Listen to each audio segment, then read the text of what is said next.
Bismillahirrahmanirrahim. Assalamualaikum warahmatullahi wabarakatuh. Innal hamdalillah nahmaduhu wa nasta'inuhu wa nastaghfiruh wa na'udzu billahi min shururi anfusina wa min sayyiati a'malina.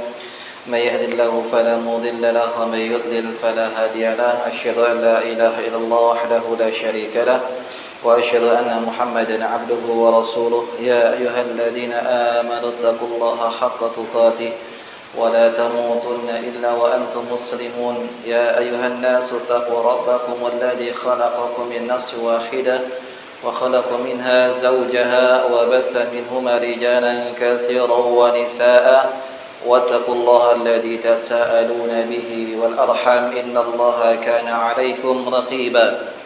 يا أيها الذين آمنوا اتقوا الله وقولوا قولا سديدا يصلح لكم أعمالكم ويغفر لكم ذنوبكم ومن يطع الله ورسوله فقد فاز فوزا عظيما.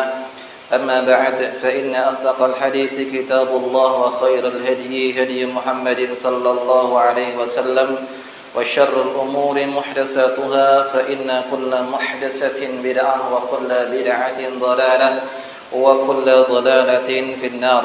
اللهم صل وسلم وبارك على عبده ورسوله محمد صلى الله عليه وسلم وعلى آله وصحبه أجمعين.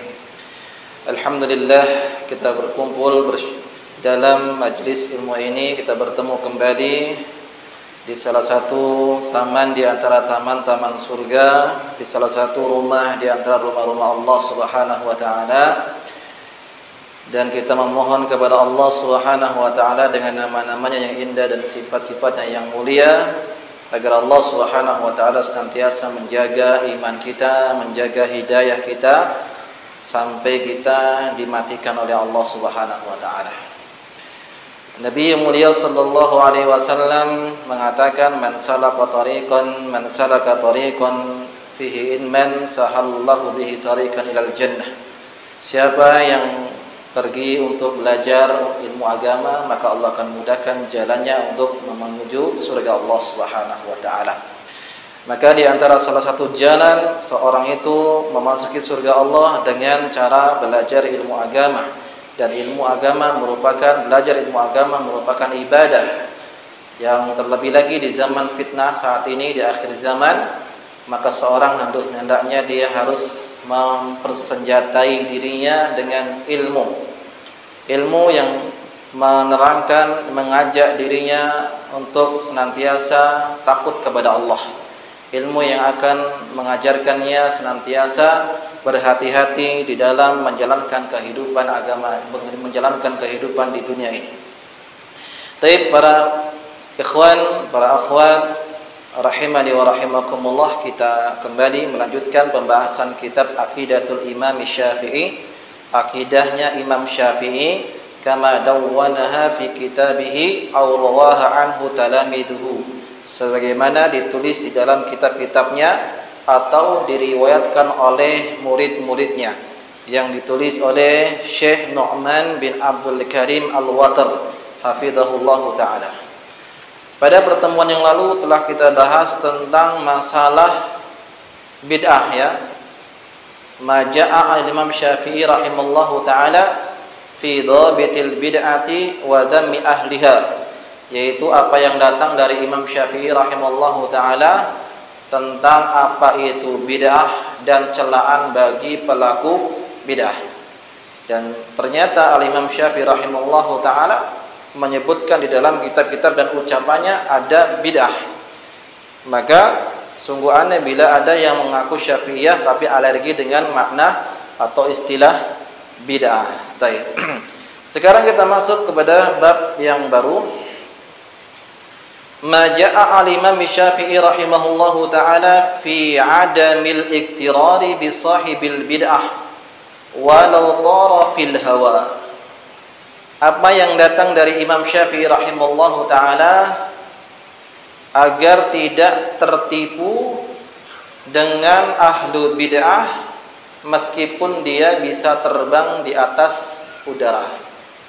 Ya, jika kita melihat ada orang yang bisa terbang, jangan langsung percaya Jangan tertipu dengan orang tersebut. Ini kalau kita melihat orang yang bisa terbang.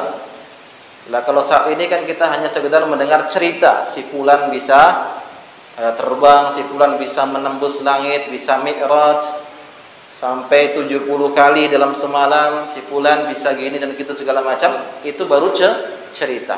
Nah, ini kata Imam Syafi'i rahimahullahu taala, jika kita melihat orang yang bisa terbang, jangan langsung dipercayai. Ini juga ada kaitannya dengan pembahasan masalah karomah para wali.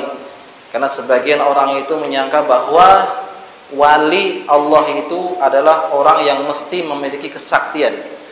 Ya, dia katakan bahwasanya kalau sudah tidak mempan dengan senjata, tidak mempan dengan senjata tajam, tidak mempan dibakar, bisa terbang, bisa menghilang, ya, menembus atap, itu disebut dengan wali Allah. Kenapa? Karena dia memiliki karomah, kehebatan, kejadian yang luar biasa di luar kebiasaan.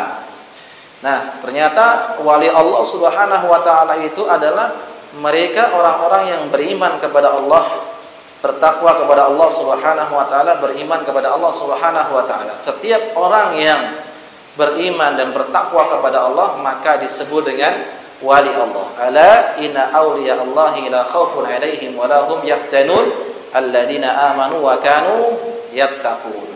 Ketahuilah bahwasanya wali-wali Allah itu mereka orang-orang yang tidak merasa takut dan bersedih hati. Itu orang-orang yang senantiasa beriman dan bertakwa kepada Allah Subhanahu wa taala. Ya, ini wali Allah. Ciri-ciri wali Allah bukan hanya orang yang bisa memiliki kesaktian, orang yang bisa menghilang atau segala macam, bisa terbang di atas udara atau berjalan di atas air, tidak. Ya, kalau seandainya wali Allah itu orang yang memiliki kesaktian, tentu Dajjal lebih pas, lebih pantas untuk dikatakan sebagai wali Allah, karena Dajjal memiliki kesaktian yang sangat luar biasa. Dajjal itu bisa menghidupkan orang yang telah lama mati. Dajjal itu bisa menumbuhkan tanaman-tanaman yang kering, bisa mengeluarkan emas-emas dari dalam perut bumi. Ya, Dajjal itu bisa menurunkan hujan, bisa menjadikan suatu penduduk itu yang tadinya kering kerontang bisa menjadi subur, makmur. Ya, itu di antara kesaktian Dajjal. Lah kalau saat ini hanya sekedar pengakuan, si fulan katanya tidak mempan dengan senjata tajam. Ternyata ketika dites pembuktian dia masih mempan, ya, berdarah atau yang lainnya, ya. Baik, maka tidak semua orang yang memiliki kemampuan yang luar biasa dikatakan sebagai wali Allah. Ya, dukun-dukun mereka juga mengaku memiliki ilmu yang luar biasa. Apakah disebut dengan wali Allah? Ya, tidak. Nah, ini kata Imam Syafi'i rahimahullahu taala. Kita bacakan riwayatnya. An Yunus bin Abdul A'la, dia berkata, qala li asy-Syafi'i Muhammad bin Idris. Dari Yunus bin Abdul A'la, dia berkata, Imam Syafi'i berkata kepadaku, yaitu Muhammad bin Idris, ya Aba Musa, wahai Abu Musa, kunyah daripada Yunus bin Abdul A'la, laqad ittala'tu min ashabil kalami ala syai'in ma law ra'aita rajulan irtakaba kullama naha Allah anhu khala syirk kana ahabba ilayya min an araha sahibal kalam. Kata Imam Syafi'i berkata kepada Yunus bin Abdul A'la, wahai Abu Musa, sungguh aku telah memperhatikan dari ahlu kalam, yaitu ahlu kalam orang-orang yang mempelajari ilmu kalam, filsafat, orang yang menuhankan akal mereka, memahami Al-Quran dan Sunnah, agama ini dengan akal-akal mereka, menjadikan tolak kebenaran yang paling nomor satu adalah akalnya. Jika tidak sesuai dengan akalnya maka ditolak, jika sesuai dengan akalnya maka diterima. Ini orang-orang yang menuhankan akal disebut dengan ahlu kalam, ya, tokoh-tokoh filsafat. Ini Imam Syafi'i rahimahullahu taala mengatakan bahwasanya aku telah memperhatikan tokoh-tokoh atau ahlu kalam tentang sesuatu. Jika seandainya engkau melihat orang yang terjatuh ke dalam dosa, setiap apa yang Allah larang dia kerjakan, itu kata Imam Syafi'i selain daripada kesyirikan, itu lebih saya sukai daripada dia belajar ilmu kalam. Ya.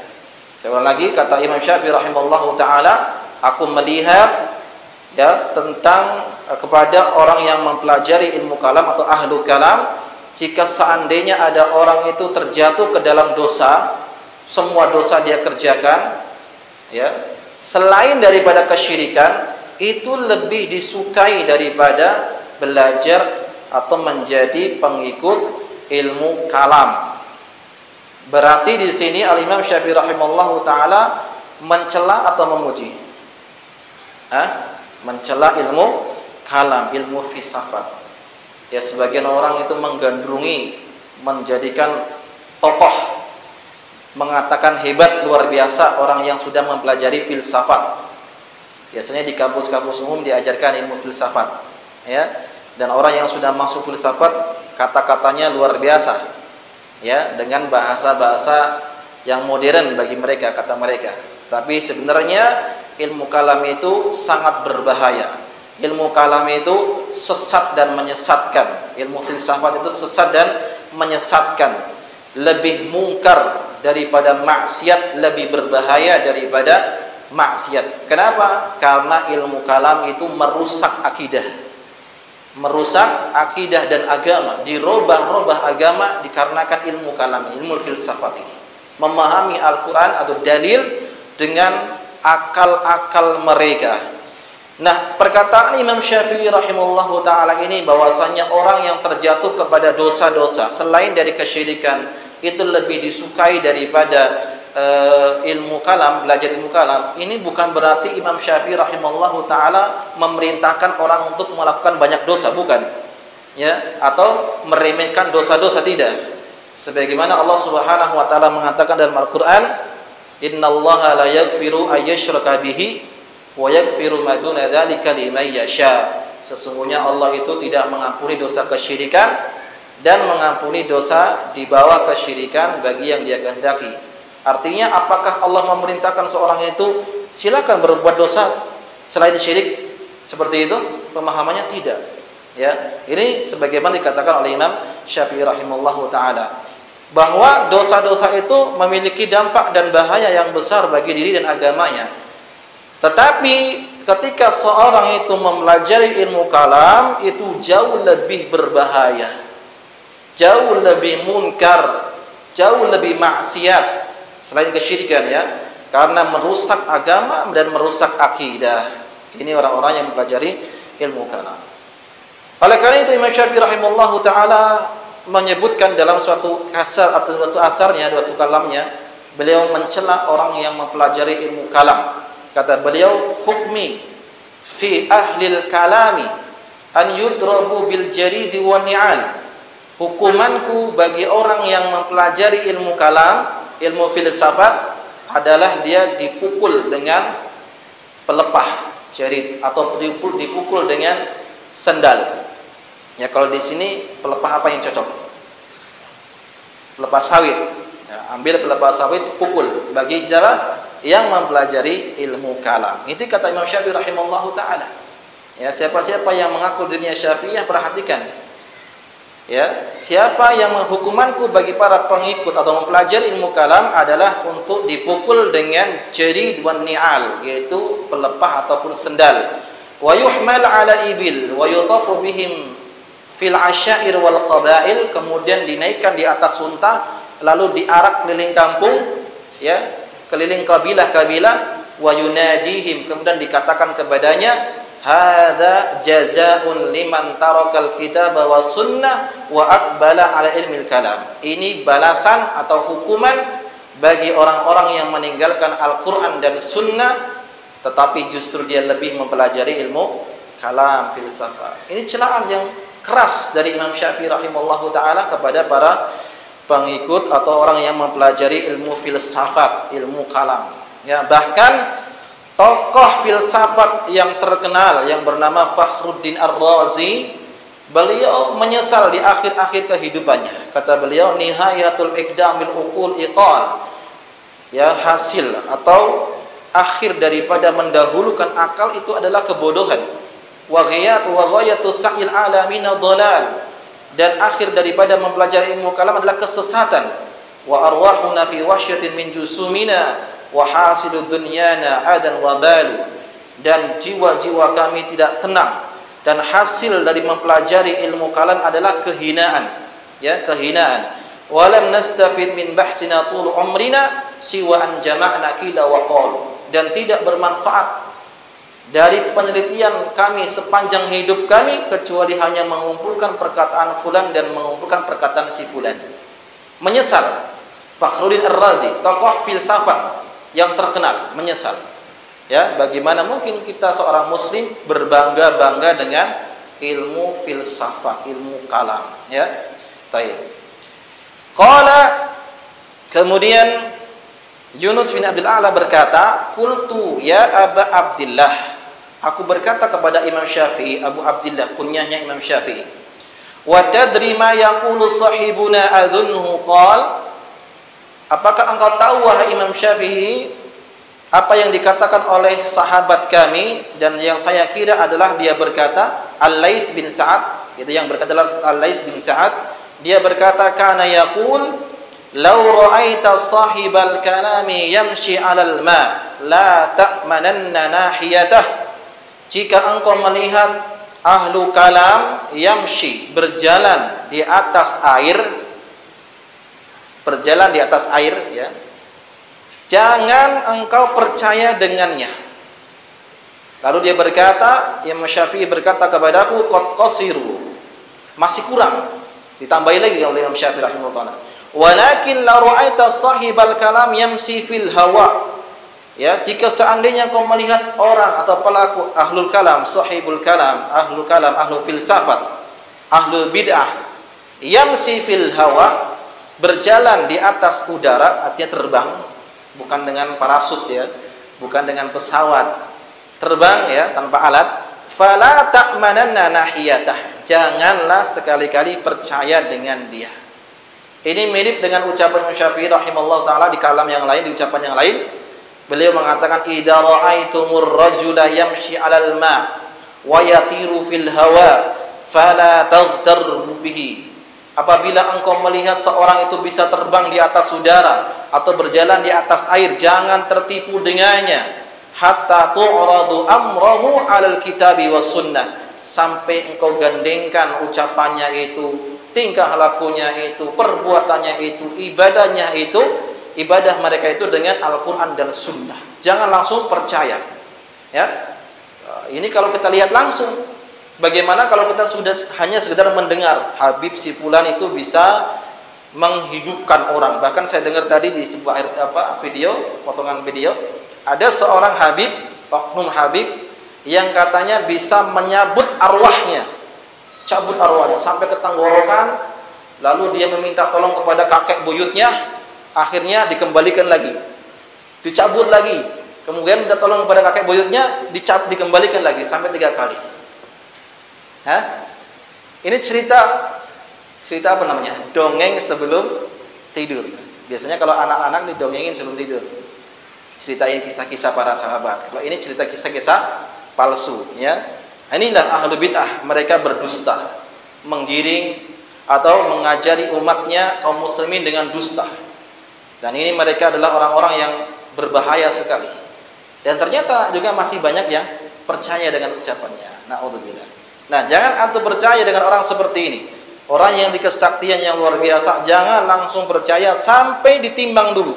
Apakah betul-betul dia orang yang mengikuti Al-Quran dan Sunnah apa tidak?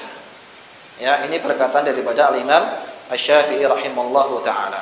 Kemudian dalam riwayat yang lain, ini hampir mirip riwayatnya, dari Yunus bin Abdul A'la rahimallahu ta'ala, dia berkata, qultu li Syafi'i, aku berkata kepada Imam Syafi'i, tadri ya Aba Abdillah, engkau tahukah engkau wahai Abu Abdillah, maka yaqulu fihi sahibuhuna, apa yang dikatakan oleh sahabat kita, yang dimaksud adalah Al-Lais atau yang lainnya. Dia berkata, law ra'aitahu yamshi 'alal ma', jika engkau melihat seorang itu bisa berjalan di atas air, yakni sahibul kalam atau ahlu bid'ah, la tasiku bihi, jangan percaya dengannya. Aw la taghtar bihi, jangan tertipu dengannya. Wala tukallimhu, jangan berbicara dengan mereka. Ini juga peringatan Imam Syafi'i rahimallahu taala, jangan kita bermesra-mesraan dengan ahlu bid'ah. Ya, menyebarkan ucapan-ucapan mereka. Apalagi yang dahulunya terkenal memusuhi ahlu sunnah salafiyin, dimusuhi, difitnah luar biasa, tiba-tiba dia berceramah sekian menit tentang sunnah, tiba-tiba langsung di-share kemana-mana. Wah, dia telah masuk jadi orang salafi, segala macam. Ini namanya latah, menyebarkan orang yang tokoh pentolan ahlu bid'ah, yang dia mempermainkan sebenarnya. Orang banyak tertipu, diprank olehnya. Ya, kita berharap kepada Allah Subhanahu wa taala semoga dapat hidayah, ya kan? Tetapi jangan terburu-buru. Kita biarkan bagaimana perkembangannya, apakah betul-betul dia di atas sunnah apa tidak. Dan ternyata sehari setelah itu dia malah merayakan apa? Maulid Nabi. Kemudian kembali berbaiat dan seterusnya. Jadi hati-hati, jangan tergesa-gesa. Jangan tergesa-gesa dengan ahlu bid'ah. Baik. Karena kebiasaan mereka itu pandai berdusta. Nah, qala Syafi'i rahimallahu ta'ala, Syafi'i berkata, fa innahu wallahi qad qassara in ra'aitahu yamsi fil hawa. Bahwasanya ucapan Al-Lais tadi ditambah lagi oleh Imam Syafi'i, bahwasanya itu masih kurang.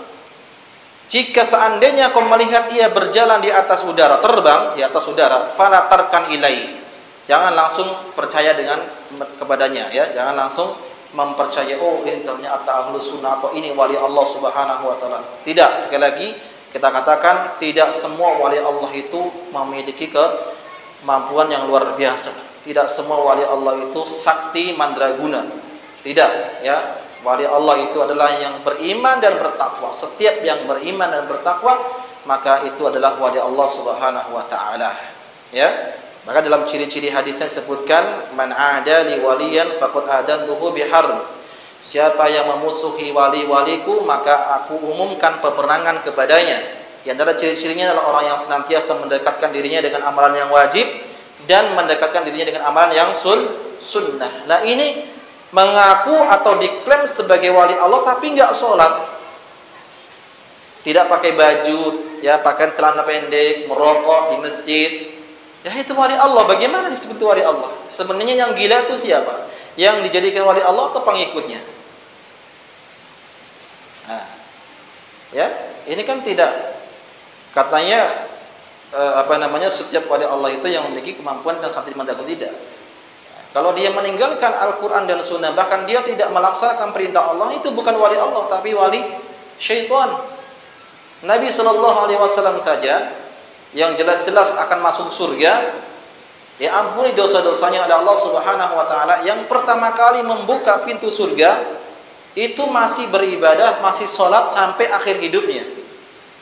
Nah, ini pengikutnya mengaku Islam, diklaim sebagai wali Allah, tidak sholat. Ya, maka janganlah tertipu dengan orang-orang yang seperti itu. Maka oknum-oknum yang mengajarkan kebodohan berhenti. Dosanya itu besar. Ahlu bid'ah dosanya besar karena banyak orang yang disesatkan, makin banyak dosa. Namanya dosa jariah, bukan amal jariah tapi dosa jariah. Baik. Itu perkataan Imam Syafi'i rahimahullahu taala tentang jangan tertipu dengan pelaku bid'ah, ahlu bid'ah yang terbang di atas udara, ya, sampai melihat apakah ia betul-betul berpegang teguh dengan Al-Quran atau Sunnah. Baik. Kita masuk di bab yang berikutnya. Ma jaa 'anil Imam Syafi'i rahimahullahu taala fi riwayati an kulli man habba wa dabba minal jahalati wa ahli al-ahwa'i. Apa yang datang dari Imam Syafi'i rahimahullahu taala tentang meriwayatkan dari setiap orang, sembarang orang, dari orang-orang yang jahil dan ahlul ahwa, yaitu pengikut hawa nafsu atau ahlul bid'ah. Kalau saya tanya ahlul bid'ah itu siapa? Kita sering ngomong ahlul bid'ah, jauhi bid'ah. Ahlul bid'ah itu siapa? Hah? ahlu bid'ah. Siapa ahlu bid'ah itu? Ahlu bid'ah itu adalah dia yang menyelisihi salah satu prinsip dari prinsip-prinsip ahlu sunnah, akidah ahlu sunnah atau usul dari akidah ahlu sunnah wal jamaah. Seperti orang-orang Syiah, usulnya sudah berbeda, mereka adalah ahlu bid'ah. Ya, usulnya adalah sudah berbeda.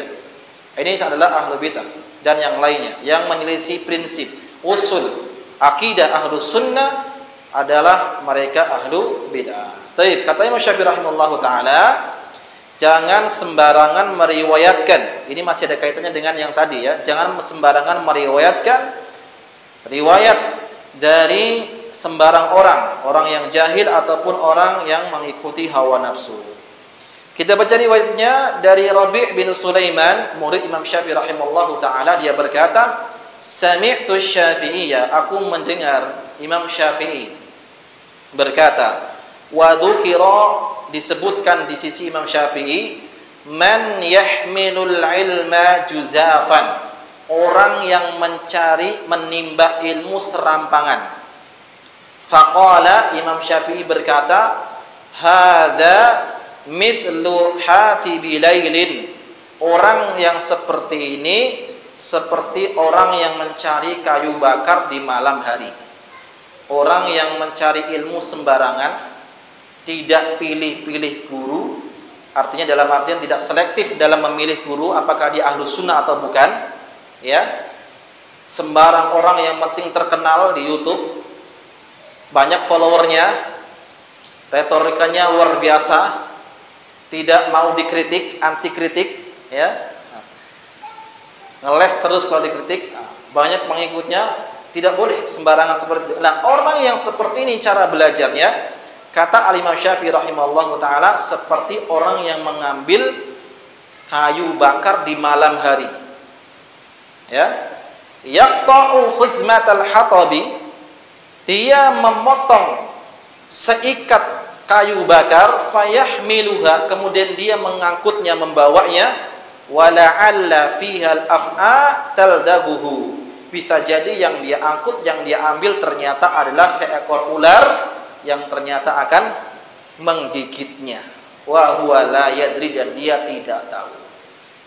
Ya, coba aja antum malam-malam ke kebun sawit, enggak usah pakai senter, ngutipin pelepah atau ngutip berondolan. Atau yang antum ambil dikira kelapa sawit, ternyata apa? Kalajengking atau yang lainnya. Ya, atau mencari kayu bakar di malam hari, yang dikiranya adalah kayu ternyata diambil adalah ular. Ini perumpamaan yang ingin dibawakan oleh Imam Syafi'i rahimahullahu taala sebagai setiap orang yang mengambil ilmu dari sembarang orang. Harus selektif dalam belajar ilmu agama, apalagi di zaman fitnah, zaman media sosial. Semua orang berbicara di media sosial. Yang tidak belajar ilmu agama pun berkomentar di media sosial. Sebar sana, sebar sini, segala macam. Hati-hati, harus selektif mencari sumber yang jelas, kemudian juga harus bertanya apakah betul-betul dai ini di atas ahlus sunnah wal jamaah atau bukan. Ya, memang terkadang tampangnya itu sama, tetapi beda dalam masalah akidah, dalam masalah manhaj dan seterusnya. Ya, hati-hati dalam belajar ilmu agama. Jangan sampai kita ingin belajar ternyata dibawa dan disesatkan oleh mereka orang-orang yang menyesatkan. Dalil banyak sekali dalam Al-Quran tentang perintah kita untuk selektif di dalam mempelajari ilmu agama. Ya, Allah Subhanahu wa taala katakan di dalam Al-Quran, di dalam surah An-Nisa ayat ke-140, wa qad nazala 'alaikum fil kitabi an idza sami'tum ayatillahi yukfaru biha wa yustahza'u biha fala taq'udu ma'ahum hatta yakhudu fi hadisin ghairi. Dan telah turun kepada kalian di dalam Al-Qur'an. Berarti sebelumnya ada sebuah ayat, karena telah turun di dalam Al-Qur'an. Ya. Apabila kalian mendengar ada ayat-ayat Allah yang diperolok-olok, diingkari, jangan duduk bersama mereka. Biasanya ahlu bid'ah suka memperolok-olok Al-Quran dan Sunnah. Orang yang panjang jenggotnya dikatakan sebagai orang yang koplo. Makin panjang jenggotnya makin naudzubillah. Ya, orang yang celananya di atas mata kaki dikatakan kebanjiran, kadal gurun, segala macam. Ya, banyak yang memperolok-olok agama, syariat diperolok-olok, dihina. Kalau kalian mendengar ada ayat-ayat Allah diingkari dan diperolok-olok, jangan duduk bersama mereka. Hatta yahudu fi hadisin ghairi, sampai memalingkan pembicaraan yang lain. Innakum idam misluhum. Kalau kamu tidak pergi darinya, maka kamu sama dengannya. Artinya sama dalam dosanya. Ya, kalau kita dalam perkumpulan ada ucapan-ucapan yang memperolok agama, kita diam saja, tidak memalingkan, berusaha memalingkan, atau justru kita ikut bersama mereka, maka dosanya sama. Dianggap sama. Innallaha jami'ul kafirina wal munafiqin, innallaha jami'ul munafiqina wal kafirin fi jahannam jami'a. Sesungguhnya Allah mengumpulkan orang-orang kafir dan munafik di neraka jahanam secara bersamaan. Ya. Ini ayat yang disebutkan Allah Subhanahu wa taala untuk kita selektif, hati-hati dalam menimba ilmu. Nah, ayat ini dikatakan waqad nazala 'alaikum fil kitab, telah turun kepada kalian sebuah ayat di dalam Al-Qur'an. Kira-kira ayat mana yang turun? Ada yang tahu?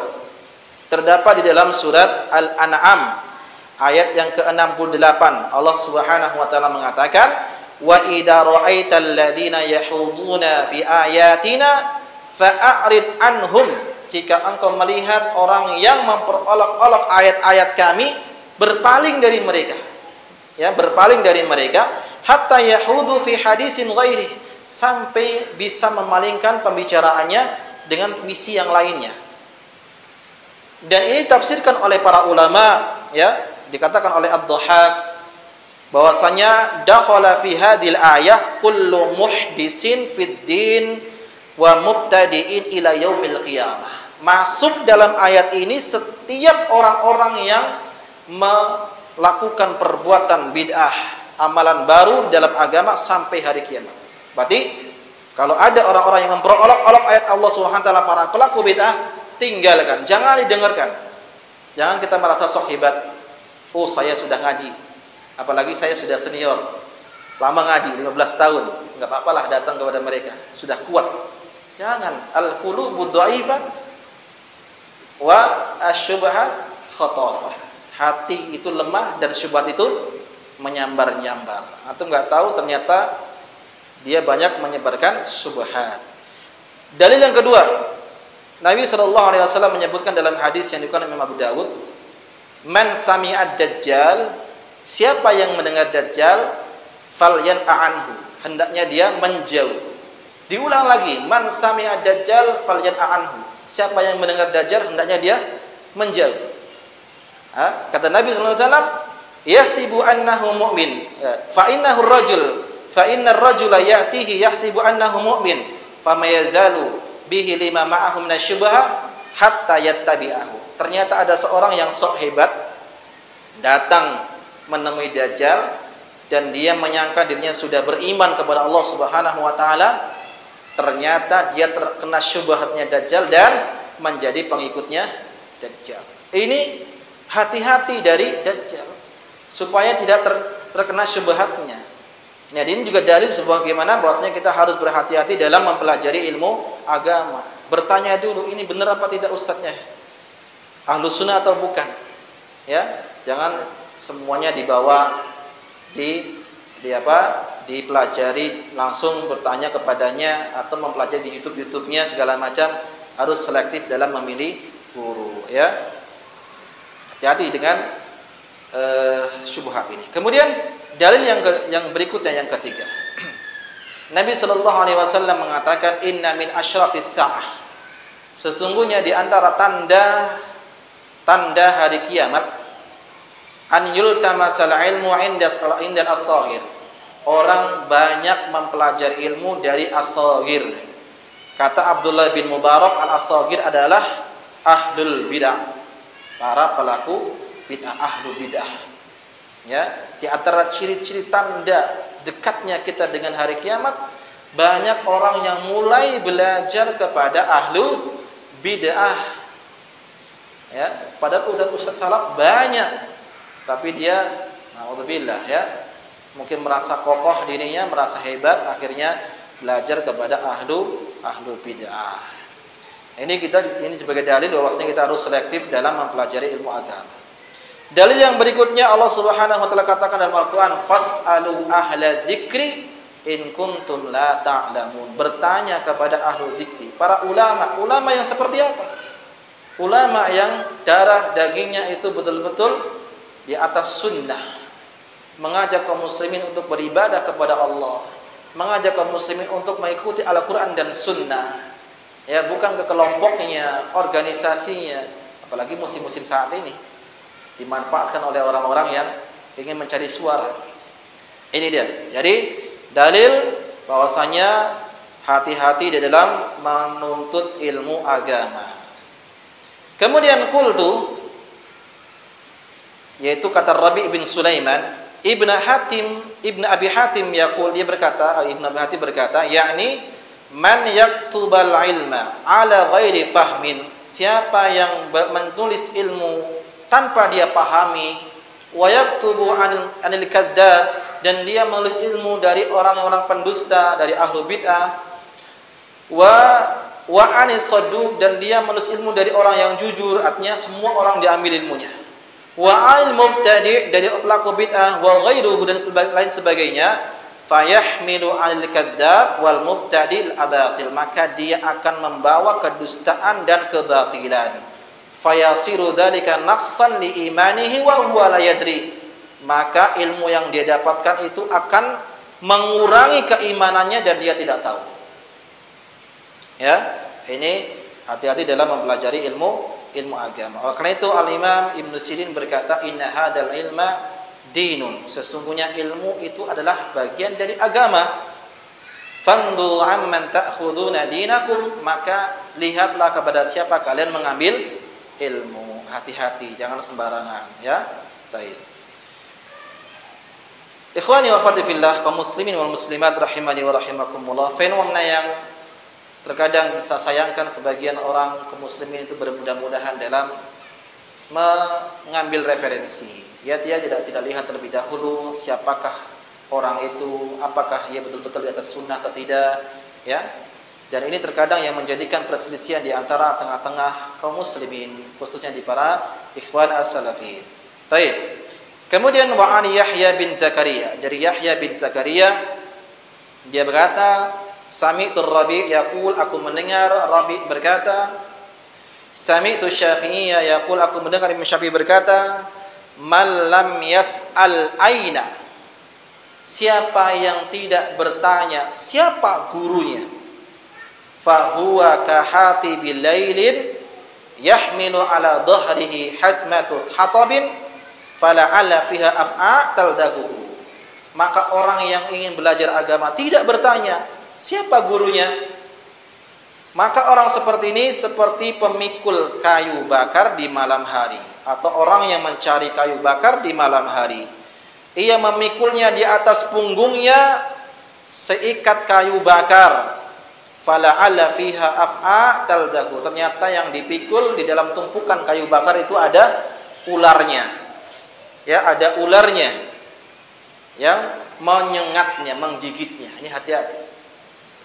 Ya, masuk ke dalam syubhatnya, masuk ke dalam hatinya, sehingga rusak imannya, rusak akidahnya, rusak pula akhlaknya, dikarenakan belajar kepada ahlu bid'ah atau orang-orang yang tidak jelas akidah dan manhajnya. Taib. Ini bab yang dikatakan oleh Imam Syafi'i rahimahullahu taala tentang perhatian kita agar hati-hati dalam menimba ilmu agama, tidak boleh kita ambil dari sembarangan. Ya, sebagian orang mengatakan ambil baiknya, buang buruknya. Ini orang yang sok namanya, sok hebat, sok tahu. Emang dia tahu mana yang baik? Kan dia penuntut ilmu, baru belajar. Makanya harus hati-hati. Tidak boleh sembarangan kita mengambil ilmu. Ya, harus kita pilih-pilih, selektif dalam memilih guru. Baik. Kita bahas yang berikutnya. Bab yang berikutnya ma jaa'a 'anil Imam Syafi'i rahimallahu taala, apa yang datang dari Imam Syafi'i rahimallahu taala, annal asla, bahwasanya asal al-kitab was sunnah, Al-Qur'an dan sunnah, wala yuqalu, jangan dikatakan lil asli, untuk yang asli itu yang asal tadi, lima bagaimana, mengapa, wala kaifa itu bagaimana. Kata Imam Syafi'i rahimallahu taala, al aslu, asal di sini bisa memiliki dua perincian atau dua tafsir. Asal artinya yang pertama dalil. Al-Quran dan Sunnah ketika datang kepada kita, dalil Al-Quran dan Sunnah, jangan kita tanya lima, mengapa? Mengapa kok seperti ini? Mengapa sholatnya kok duhur harus 4 rakaat? Mengapa subuh harus 2 rakaat? Atau datang dalil tentang misalnya tentang lalat yang masuk ke dalam minuman kemudian dicelupkan. Jangan tanya, kenapa dicelupkan? Kenapa nggak dibuang saja? Jangan bertanya. Kalau ada datang dalil. Jadi al-asal ini kata penafsiran ada dua. Yang pertama dalil. Yaitu kalau datang dalil Al-Quran dan Sunnah, jangan kita bertanya mengapa dan jangan bertanya bagaimana. Kemudian penafsiran yang kedua, al-aslu di sini artinya adalah takdir. Kalau tentang takdir Allah Subhanahu wa taala, beriman dengan takdir Allah, jangan kita bertanya mengapa Allah menciptakan ini dan itu, kenapa seperti ini seperti itu, bagaimana, dan sifat Allah misalnya tentang sifat Allah SWT bagaimana ya bisa terjadi, bagaimana ini bisa terjadi, kenapa seperti ini, tidak boleh. Ini kata Imam Syafi'i rahimallahu taala, annal asla al-kitab wa sunnah wa la yuqal lil asli lima wa kaifa. Bahwasanya hukum asal Al-Quran dan Sunnah tidak boleh ditanya kenapa dan bagaimana. Dan juga hukum asal dalam mengimani takdir juga demikian, tidak boleh bertanya mengapa dan bagaimana. Dan juga dalam nama-nama sifat Allah Subhanahu wa taala juga demikian, tidak boleh menanya mengapa dan bagaimana. Ya, baik. Kita bacakan riwayatnya dari Yunus bin Abdul A'la As-Sadafi. Dia berkata, qala Muhammad bin Idris Asy-Syafi'i, itu Imam Syafi'i berkata, al-aslu Qur'anun aw sunnatun. Hukum asal dalil itu adalah Al-Qur'an dan sunnah. Sekali lagi, hukum asal dalil adalah Al-Qur'an dan sunnah. Ya, dalil itu bukan perkataan para ulama. Perkataan para ulama itu bukanlah dalil. Tapi para ulama butuh dengan dalil. Ya, ingat, al-aslu Qur'anun aw sunnah. Hukum asal dalil itu adalah Al-Qur'an atau sunnah. Wa la yuqalu lil asli lima, dan tidak boleh mengatakan kepada dalil tersebut lima wa kaifa, mengapa dan bagaimana. Baik, ini perkataan Syafi'i rahimahullah taala sedikit, tapi ada beberapa faedah yang luar biasa.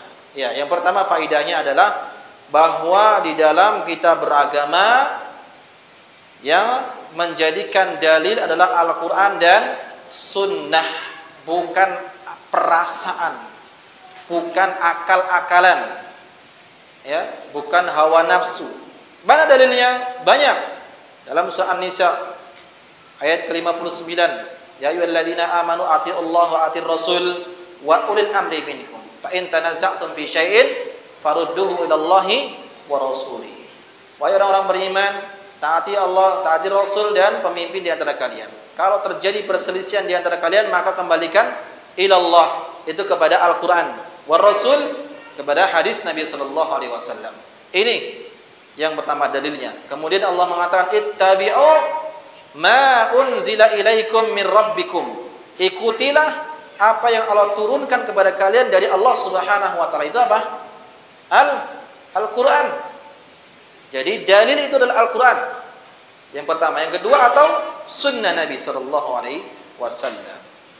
Kemudian dalil yang berikutnya bahwasanya dalil adalah Al-Qur'an dan sunnah. Allah Subhanahu wa taala katakan innama kana qaulal mu'minina idza du'u ila Allahi wa rasulihi liyahkuma bainahum an yaqulu sami'na wa ata'na. Sesungguhnya ucapan orang-orang yang beriman ketika mereka diperintah untuk berhukum kepada Allah dan Rasulnya, mereka mengatakan sami'na wa ata'na. Kami mendengar dan kami mentaati. Ulaika humul muflihun. Mereka orang-orang yang akan memperoleh kesuksesan. Ini dalil dalam beragama dalam Al-Quran dan Sunnah. Faedah yang berikutnya, bahwa pendapat para ulama itu bukanlah dalil, tapi dalil itu adalah Al-Quran dan Sunnah. Karena ulama itu bisa saja benar, bisa saja salah. Ya, Imam Syafi'i, Imam Malik, Imam Ahmad, Imam Abu Hanifah semuanya mengatakan, kalau perkataanku menyelisih Al-Quran dan Sunnah, tinggalkan. Ikuti Al-Quran dan Sunnah. Jangan ikuti pendapatku, karena semua manusia itu bisa salah, bisa benar. Kata Imam Malik, kullu qaulin yukhad wa yutrak illa sahibu hadal kubur. Semua ucapan, semua orang itu perkataannya bisa diambil, bisa juga ditolak, kecuali pemilik kubur ini menuju kepada kuburnya Nabi sallallahu alaihi wasallam, itu Rasulullah. Ucapannya maksum karena wahyu dari Allah Subhanahu wa taala. Azan. Baik.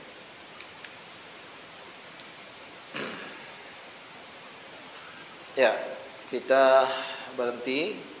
Insyaallah kita sambung nanti setelah Isya beberapa menit. Wassallallahu wasallam wa baraka ala abdihi wa rasulih Muhammad sallallahu alaihi wasallam wa ala alihi washabbihi ajma'in wa akhiru da'wana alhamdulillahi rabbil alamin wassalatu wassalamu ala rasulillahi al-amin wa ala alihi washabbihi ajma'in. Nuwasil darsana bi taufiqillahi azza wa jalla fil qira'ati kitab aqidati al-imam Syafi'i rahimallahu ta'ala. Wa nahnu wasalna ila safakam halaman tadi 49 ya. Baik. Kata Imam Syafi'i rahimallahu ta'ala bahwasanya asal sesuatu atau asal dalil itu adalah Al-Quran dan Sunnah, dan dalil Al-Quran dan Sunnah itu tidak boleh ditanya mengapa dan bagaimana. Sama halnya dengan mengimani masalah takdir, juga tidak boleh kita bertanya mengapa dan bagaimana. Demikian pula dalam masalah asma wa sifat, tidak boleh kita bertanya mengapa dan bagaimananya. Baik. Telah kita jelaskan tadi bahwasanya dalil Al-Quran dan bahwa dalil itu adalah Al-Quran dan Sunnah. Itu yang pertama sudah kita bacakan dalilnya.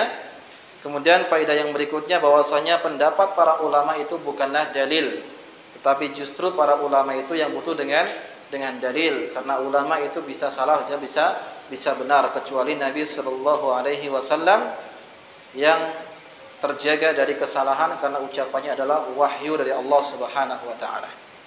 Kemudian faedah yang berikutnya bahwa manhaj Ahlus Sunnah dalam beragama adalah mengikuti Al-Quran dan Sunnah serta pemahaman para sahabat. Ya, pemahaman para sahabat radhiyallahu anhum ajma'in. Baik, disebutkan di sini bahwa dalam masalah asma wa sifat kita tidak boleh mengatakan mengapa dan bagaimana. Ini telah dijawab oleh Al-Imam Malik rahimallahu taala ketika ditanya tentang istiwa Allah Subhanahu wa taala. Imam Malik tanya bagaimana istiwa? Maka beliau mengatakan al-istiwa ma'lum, dalam riwayat lain ghairu majhul. Istiwa itu telah diketahui maknanya. Imam Malik jelas orang yang paham bahasa Arab. Ya, karena Imam Darul Hijrah, tinggal di kota Madinah. Orang Arab pasti mengerti makna istawa. Kalau ada orang yang mengatakan bahwasanya makna istawa yaitu istiwa tidak diketahui maknanya, maka ini orang yang jahil murakkab. Orang yang menuduh para ulama tidak mengerti ya makna al-istiwa. Al-istiwa ma'lum. Istiwa adalah maklum, telah diketahui maknanya. Wal kaifu majhul, dan bagaimana istiwanya Allah itu tidak diketahui. Ya, wa su'alu anhu bid'atun, dan bertanya tentang istiwa, bagaimana istiwanya Allah itu adalah perbuatan bid'ah. Al-Quran turun kepada Rasulullah, dan di sampingnya ada para sahabat. Para sahabat hafal Quran, sebagian besar mereka para sahabat hafal Quran, menimba ilmu dari Nabi sallallahu alaihi wasallam. Tapi tidak ada yang bertanya bagaimana istiwanya Allah. Nah, ketika ada orang yang bertanya tentang bagaimana istimewanya Allah, berarti dia telah melakukan perbuatan bid'ah, bertanya tentang istiwanya Allah, karena belum pernah ditanyakan oleh para sahabat Nabi sallallahu alaihi wasallam tentang istiwa. Nah, berarti dalam memahami Al-Qur'an dan Sunnah tidak boleh ditanya mengapa dan bagaimana. Dalam mengimani masalah takdir juga demikian, tidak boleh ditanya mengapa dan bagaimana. Juga dalam memahami masalah nama-nama dan sifat Allah itu tidak boleh kita tanya mengapa dan bagaimananya. Baik. Sekarang kita masuk di bab yang berikutnya. Maja'a al-Imam Syafi'i rahimallahu taala fi wujubi ijra'i nususil kitab wa sunnah ala zahiriha hatta ya'tiya nasun aw ijma'un ala khilafi dzalik. Apa yang datang dari Imam Syafi'i rahimallahu taala tentang wajibnya untuk menyikapi nas-nas Al-Qur'an dan sunnah secara zahirnya. Ya, karena ucapan firman Allah itu dan hadis Nabi sallallahu alaihi wasallam bisa dipahami. Bukan perkataan yang sulit. Bisa dipahami, ya. Maka kata beliau, wajibnya untuk menyikapi nas-nas Al-Qur'an dan sunnah sesuai zahirnya. Sampai ada nas atau ijma' yang menyelisih hal tersebut, yang memalingkan maknanya. Ya, sampai ada nas atau ijma' yang memalingkan makna dari hadis atau firman Allah Subhanahu wa taala. Baik, kita bacakan riwayatnya dari Yunus bin Abdul A'la. Dia berkata, qala Muhammad bin Idris Asy-Syafi'i, Muhammad bin Idris Imam Syafi'i berkata, al-aslu Qur'an was sunnah. Dalil adalah Al-Qur'an dan sunnah. Wa idza tasala al-hadis, apabila hadis tersambung sanadnya bersambung an Rasulillah sallallahu alaihi wasallam sampai kepada Nabi sallallahu alaihi wasallam, ya, was-sahhal isnad, dan sanadnya itu sahih, fahuwa sunnah, maka itu disebut dengan sunnah. Ya. Jadi hadis, kalau dalam istilah mustalah hadis itu adalah pengertian hadis sahih, mattasala isnaduhu wa lam yashad aw yu'al. Yarwihi dhabitun adlun wa dhabitun. Hadis itu yang tersambung sanadnya, tidak ada syad, tidak ada illah, kemudian perawinya adil dan dhabit. 5 syarat hadis sahih. Sanadnya tersambung, kemudian tidak ada syad, tidak ada illah, cacat, kemudian rawinya itu adil, menjaga muru'ah dan agamanya, wa dhabit, kuat hafalannya, tidak lemah. Kalau kita melihat hadis mungkin tertolak. Kenapa? Sadar dirilah, kita itu lemah. Ya. Orang menyampaikan A sampai sana nanti A, B, C, D, E seterusnya bertambah. Enggak kuat dalam menyampaikan, menukil berita. Coba saja. Si fulan ngomong A, B, C, nanti kan sampaikan kepada silang yang lain, bertambah itu A, B, C, D, E. Begitulah seterusnya. Nah, para sahabat, para ulama, mereka teliti dalam menyikapi riwayat. Harus tersambung sanadnya. Tidak boleh ada cacat dalam hadisnya. Ya, tidak boleh ada illah, tidak boleh perawinya itu lemah. Perawinya harus adil, bukan ahlul bid'ah, bukan yang terdulu dengan pandai berdusta. Nah, ketika hadis dalil tersambung kepada Nabi sallallahu alaihi wasallam dan sanadnya sahih, fahuwa sunnah, maka itu disebut dengan sunnah. Wal hadisu ala zahiriha, dan hadis itu dipahami secara zahirnya. Ini berlaku dalam masalah akidah dan masalah furu'. Dalam masalah akidah misalnya, Nabi SAW mengatakan, yanzilu rabbuna tabaraka wa ta'ala ila sama'id dunya kulla laylah. Allah Subhanahu wa ta'ala, Rabb kita, turun ke langit dunia. Kalau turun bagaimana? Sudah turun, pahami secara zahirnya Allah itu benar-benar turun. Bagaimana turunnya? Tidak boleh ditanya. Pembahasan tadi, tidak boleh bertanya lima wa kaifa, tidak boleh bertanya mengapa dan bagaimana. Allah turun, sudah yakini, sami'na wa ata'na. Innama qalul mu'minina idza du'u ila Allahi wa rasulihi liyahkuma bainahum An yaqulu sami'na wa ata'na. Ini sudah. Ini masalah akidah. Dalam masalah furu, masalah yang lainnya, dalam masalah cabang-cabang fikih segala macam, itu yang zahirnya nampak bisa dipahami seperti itu. Dia boleh takwil-takwil yang macam-macam, ya. Ada sebagian ulama yang Rabbuna itu yang turun itu bukan Allah, tapi yang turun adalah rahmatnya, yang turun malaikatnya. Ini namanya mentakwil. Kata Imam Syafi'i sendiri mengatakan wal hadisu ala zahirihi. Pahami hadis secara zahirnya. Ketika seorang budak ditanya aina Allah, mereka mengatakan Allah, dia mengatakan Allah fis sama. Sudah. Tidak ada para sahabat yang mengatakan bagaimana di langit itu. Tidak ada yang bertanya. Nah, ini siapa yang mengaku sebagai mazhab Syafi'iyah, perhatikan dalam memahami dalil-dalil Al-Quran dan Sunnah dalam masalah akidah, dalam masalah yang ini. Seperti dalam masalah akidah Allah itu punya tangan, ya, pahami sana zahirnya, ya, maknanya pun sudah diketahui, istiwa maklum diketahui, ya, tetapi berbeda. Laisa kamitslihi syai'un wa huwas samiul basir. Tidak sama antaranya tangan Allah dengan tangannya makhluk, wajahnya Allah dengan wajahnya makhluk. Nama boleh sama tetapi tidak sama dalam hakikatnya. Baik. Wa idza ihtamala al-ma'ani fima ashbaha minhu zahirul hadis awwalaha bihi. Wa idza takafa'at al-hadis fa asahhuha isnadan awwalaha. Apabila ada hadis yang maknanya bertabrakan, maka atau yang bermiripan, maka hadis-hadis yang ada itu dikembalikan kepada makna yang zahirnya.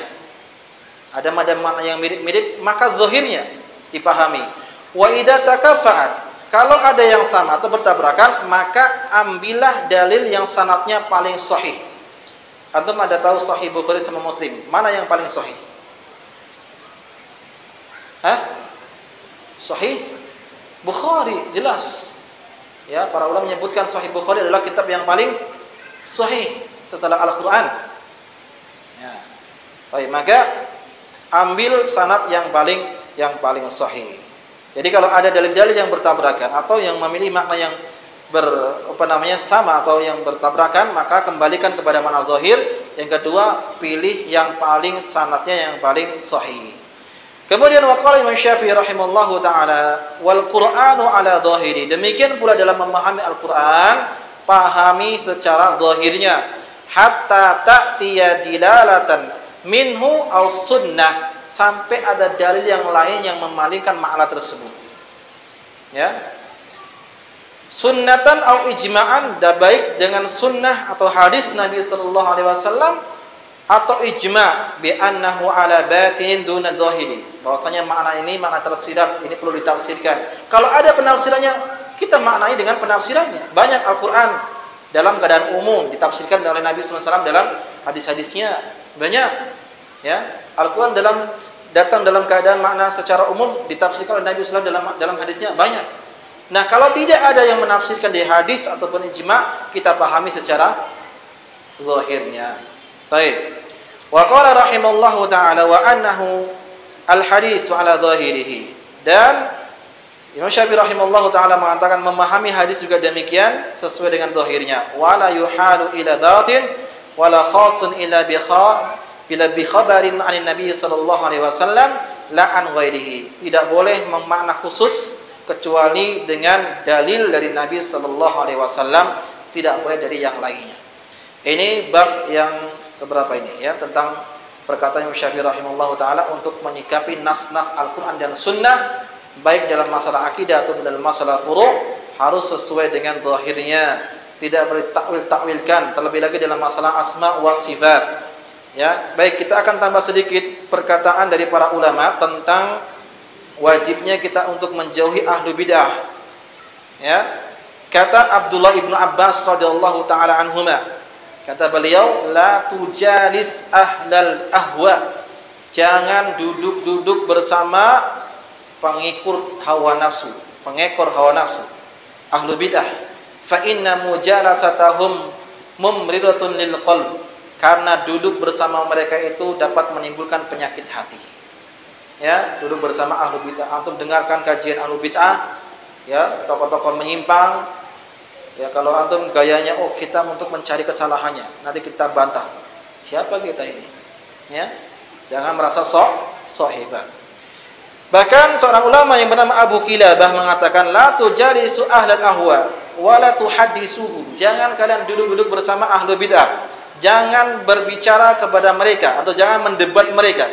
Fa inni la amana an yaghmiru fi dhalalatihim. Karena saya merasa tidak aman kalian akan tersesat karena kesesatannya.